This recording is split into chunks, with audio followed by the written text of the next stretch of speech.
Lisa Jacks wasn't given the chance to have the childhood she deserved. Failed by a system that was supposed to protect her, years later, Lisa has found the courage to take on those she believes let her down. She's up for one very big fight.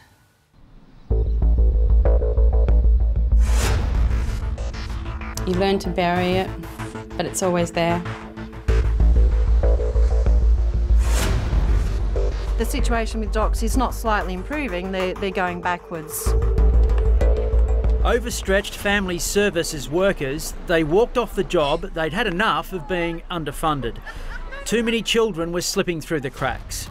Now comes a case that highlights their cause. I'm taking on the state, I'm taking on the government. The journey through childhood for Lisa Jacks was nothing short of traumatic. People that would even, as far as to say, how did you survive that, Lisa? How did you get through? I don't know. Resilience? She was a child left to fend for herself, let down by a New South Wales government system that should have led her to safety. They failed to take appropriate action. They failed to take me to a doctor. They failed to put me into appropriate counselling, ongoing counselling. They denied me access to my biological father. Now aged 40, Lisa is taking the government's Department of Community Services, or DoCS, to court seeking compensation. She's demanding the institution takes responsibility for failing her. Lisa recently won the first stage of her case, but DoCS is playing hardball. I've never seen an aggressive attitude like that from any other institution, such as DoCS's attitude towards Lisa in that trial. So what went on at home? There was no food in the house. You know, I didn't have the mother that got up and made breakfast in the morning and did my hair and sent me off to school and wished me a good day. You know, I had an alcoholic, abusive mother. The shocking details surrounding her childhood were documented throughout 400 pages of a DoCS file. Have you been through this page by page? Yes. Because I'm sure some of it would be quite graphic in its detail. It's very graphic. Many tears have been shed. From the age of 3 months to 15, she was subjected to a home life that will forever cause her inner turmoil. Day to day, you can be doing something and an awful memory comes into your mind and it's very raw. From 1974, the year she was born, until 1978, DoCS workers paid at least 83 visits to her house. In 1985, DoCS recorded that Lisa's mother may have caused her to use illicit drugs. In 1984 and once again in 1985, Lisa's school notified DoCS that Lisa may have been sexually abused at home. The list of evidence goes on. Year after year, the alarm was raised over her well-being. At the very least, Lisa says DoCS should have removed her from the house. Although they were frequently monitoring the family situation, they were completely oblivious and blind to the fact that this little girl was being abused.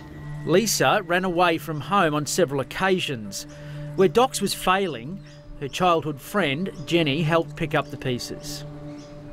When Lisa was forced to go home by DoCS workers, did she ever run away from there to your house and come crying to escape it? Did you ever witness that?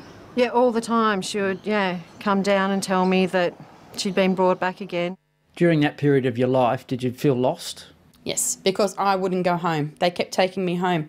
At one stage, I jumped out of the car. I had to wind the window down along the main road and unlock the door from the outside so I could get out because they were taking me back home after I was begging them not to take me back. Lisa's case has been playing out in the district court where DoCS has been trying to prevent her from seeking compensation. Their lawyers have been using a legal avenue to argue that her case was far too long ago for them to be held liable. Lisa's lawyer, Ramina Kambar from Artemis Legal, says DoCS has admitted it was under-resourced at the time. There's a defence to negligence that a public authority can bring, and that is to say that they weren't negligent because they were under-resourced at the time. Now, DoCS have raised that as a defence in this case. After a 5-day trial, the judge agreed there was enough evidence to support Lisa's case that DoCS failed to protect her. The judge was even critical, of Doc's lawyers for wasting a day and a half of extensive cross-examination where they continuously branded her a liar. They're attacking her credibility and trying to demoralise her by calling her a liar, that the abuse never happened. Children today are still being put through to that due to the same lack of actions that Docs failed to do during the 70s, the 80s. Nothing's changing.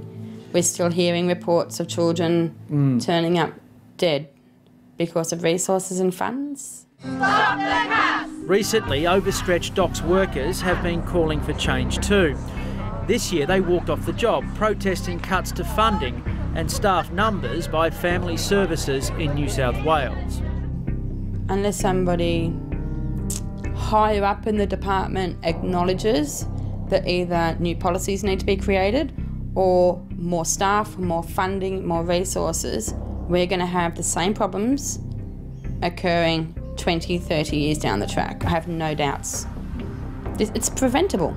I don't know many people that would have the energy even to do this, because Docs have literally dragged this out for as long as they can, and they have really tried their best to wear her down, so she'll just give in and give it up.